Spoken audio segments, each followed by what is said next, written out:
Good morning, class. Student, in my previous lecture, I have taught you about chapter 8 gravitation. Gravitation के अंदर हमने Newton's law of gravitation को study किया था. We tried the Newton's expression for Newton's gravitational force. We find that F is directly proportional to m1 m2 inversely proportional to square of distance between them, and when we equate this, here we find a constant g, where g is called universal gravitational constant. g क्या है यहाँ पे? universal gravitational constant. Student, now I will discuss or define the value of gravitational constant. Universal constant भी हम इसको कहते हैं. तो आज हम g को डिफाइन करेंगे. Definition of universal constant g. Student, जो g की वैल्यू है it can be defined from the Newton's gravitational force. If in this equation we assume that m1 equals to m2 equals to 1.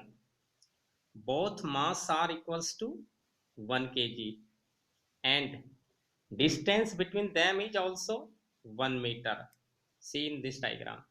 If we take m1 and m2, both are equal masses equals to 1 kg and the separation is also take 1 meter. Then from this equation you got F equals to g multiplied 1 into 1 divided by 1 square, or it is equals to g, or we can say that universal constant is equals to gravitational force. This is the exact definition of universal constant. So you can define the universal constant gh. Universal constant is equals to the force of attraction between two bodies, each of unit mass, separated by a unit distance. तो universal constant क्या हो गया student? It is equals to the gravitational force या force of gravity. ठीक है, on the two body. और दोनों body का मास कितना? Each of unit mass. दोनों ही यूनिट मास की बॉडी के ऊपर जो ग्रेविटेशनल फोर्स लगता है, कब? when they are separated at a unit distance, then the force is equals to universal constant g. तो यूनिवर्सल कांस्टेंट g की ही एक जो फोर्स है उसी की स्पेसिफिक वैल्यू है. when we take two masses each equals to 1 kg separate at 1 meter. जो इसकी न्यूमेरिकल वैल्यू है कितना फोर्स लगता है when we have two equal masses separated at 1 meter, then they experience a force of this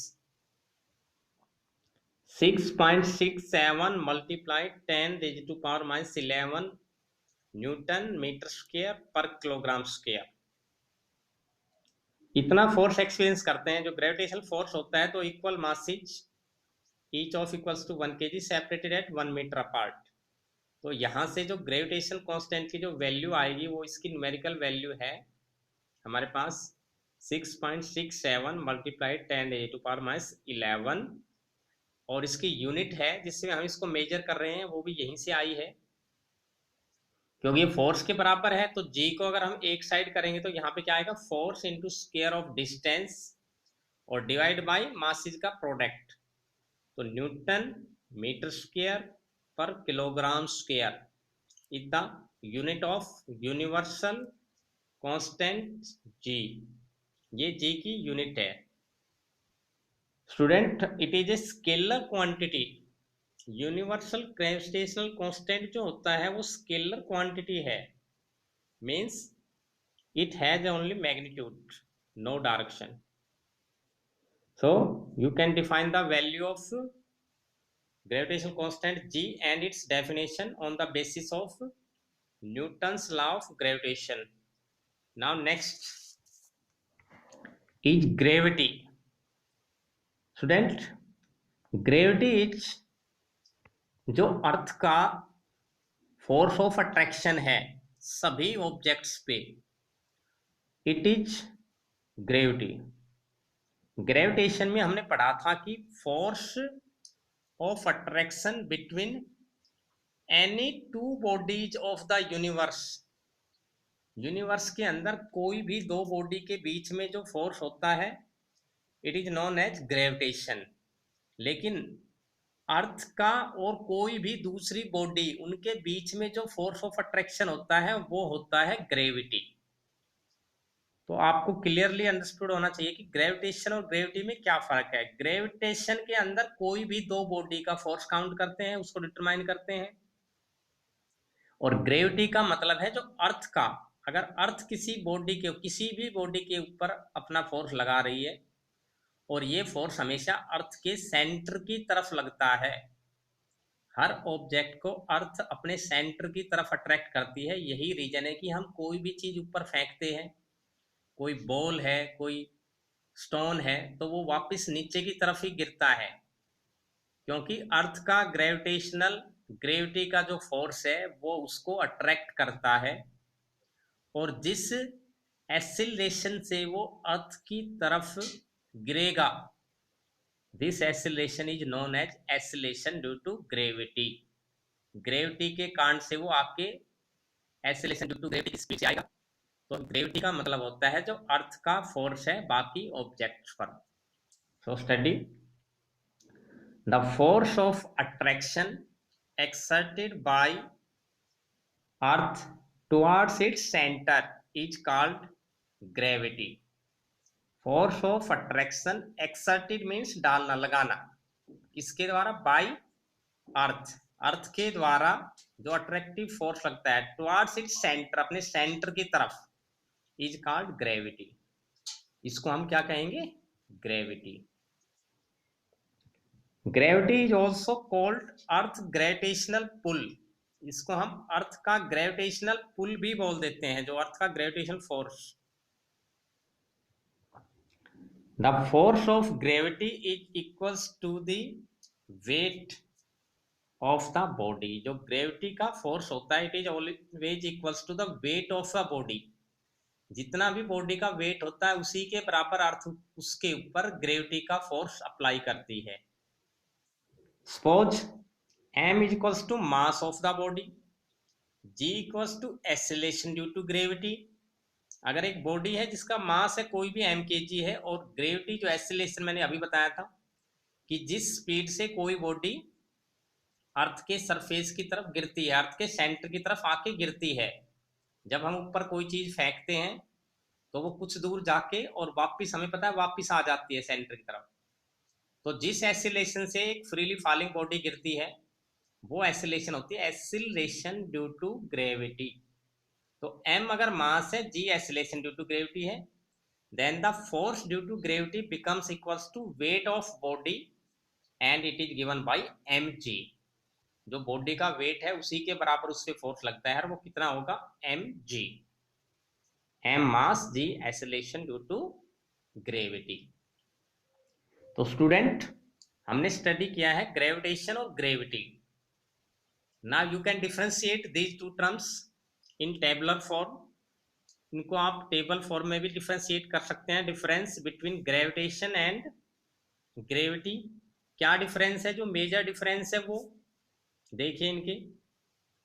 gravitation के बारे में, the force of attraction between any two body of the universe is called gravitation. Universe के अंदर कोई भी दो body के बीच का जो फोर्स है उसको हम क्या कहते हैं? ग्रेविटेशन। ग्रेविटी क्या है अभी आपने पढ़ा। The gravitation force due to earth on all body is called gravity. Earth का जो ग्रेविटेशनल फोर्स है सभी ऑब्जेक्ट्स पे, उसको नाम दिया गया है ग्रेविटी। यानी कि इसमें एक बॉडी अर्थ होगी, दूसरी बॉडी कोई भी हो सकती है, और इसमें कोई भी दो बॉडी होंगी। Second, the force of gravitation between two body can be zero if their separation is infinity. अगर दो बॉडी के बीच का जो डिस्टेंस है वो इनफाइनाइट है, बहुत ही ज्यादा डिस्टेंस है, इन्फिनिटी मतलब अनंत, तो उनके बीच का जो ग्रेविटेशनल फोर्स होता है वो क्या होता है, न्यूटन ग्रेविटेशन फोर्स जीरो होता है लगभग। ठीक है, लेकिन the force of gravity is zero at the centre of अर्थ। जो ग्रेविटी का फोर्स होता है वो केवल अर्थ के सेंटर पर जीरो होता है। Now direction of gravitational force is along the line joining the two bodies. दो बॉडी के बीच में जो ग्रेविटेशनल फोर्स होगा उसका जो डायरेक्शन हम निकालेंगे, क्योंकि फोर्स वेक्टर क्वांटिटी है, तो उस फोर्स का डायरेक्शन होगा जो दोनों बॉडी को मिलाने वाली लाइन है उसके अलोंग। जैसे ये है, ये दो बॉडी थी, इनको मिलाने वाली लाइन ये है, तो इस लाइन के अलोंग इनके ऊपर फोर्स लगेगा, या तो उसका डायरेक्शन इधर हो सकता है या इधर हो सकता है, डिपेंड करेगा कौन सी बॉडी हैवियर है या कौन सी किस पे फोर्स डाल रही है, लेकिन इस लाइन के अलोंग ही डायरेक्शन होगा। जबकि the direction of force due to gravity is along the line joining the body to the centre of earth. जबकि जो ग्रेविटी का फोर्स है उसका डायरेक्शन क्या होता है student, it is the along the line joining the body to the center of earth। उस body को अर्थ के सेंटर से अगर डायरेक्ट मिलाएं एक लाइन से, कहीं पर भी बॉडी लाई कर रही है उसको अर्थ के सेंटर से मिला दे लाइन से, तो उसके अलोंग उसका फोर्स एक्ट करेगा और सेंटर की तरफ लगेगा, बॉडी की तरफ कभी नहीं लगेगा। अर्थ का ग्रेविटेशनल फोर्स हमेशा, ग्रेविटी का फोर्स हमेशा अर्थ के सेंटर की तरफ डायरेक्टेड होता है, सेंटर के ऊपर जीरो होता है। तो ये आज का हमारा टॉपिक था student. Thank you, have a good day.